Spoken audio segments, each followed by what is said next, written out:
Hello people, welcome to our channel మా ఇంటి రుచులు. ఈరోజు మన రెసిపీ వచ్చేసి ఎగ్ బుర్జీ.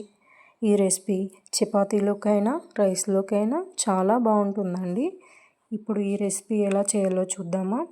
ఫస్ట్ ఒక ప్యాన్ తీసుకొని అందులో 2 టేబుల్ స్పూన్స్ ఆయిల్ వేసి అది బాగా హీట్ అయ్యాక అందులో జీలకర్ర, ఆవాలు, పచ్చిమిర్చి అలాగే ఆనియన్ వేసి బాగా ఫ్రై చేసుకోండి.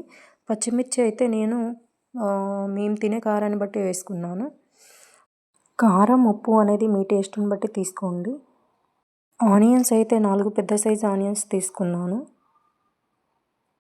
ఇప్పుడు అన్నీ వేసాక స్టవ్ సిమ్లో పెట్టి ఫ్రై చేసుకోండి. సిమ్లో పెట్టి ఫ్రై చేసుకుంటేనే కర్రీ చాలా టేస్టీగా సాఫ్ట్గా ఉంటుందండి. ఆనియన్స్ ఈ కలర్ వచ్చాక ఇందులో కొంచెం పసుపు, అల్లం వెల్లుల్లి పేస్ట్ అలాగే సాల్ట్ వేసి అల్లం వెల్లుల్లి పేస్ట్ పచ్చివాసన పోయేదాకా ఫ్రై చేసుకోండి.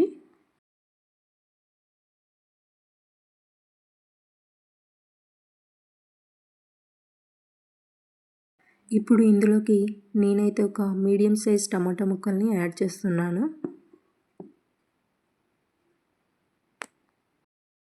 ఇప్పుడు టమాటా బాగా కుక్ అయ్యాక ముందే క్రాక్ చేసి పెట్టుకున్న ఎగ్స్ని యాడ్ చేస్తున్నాను.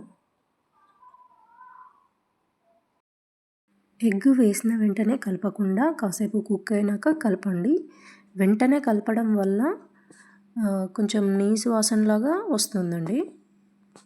ఇప్పుడు ఇందులో కొంచెం గరం మసాలా, వేయించిన ధనియాల పొడి అలాగే కొత్తిమీర వేసుకొని కలిపి ఒక 1 మినిట్ పాటు ఉంచి స్టవ్ ఆఫ్ చేసుకోండి. ఇప్పుడు ఎంతో టేస్టీగా సాఫ్ట్గా ఉండి ఎగ్ బుర్జీ రెడీ అయిపోయిందండి.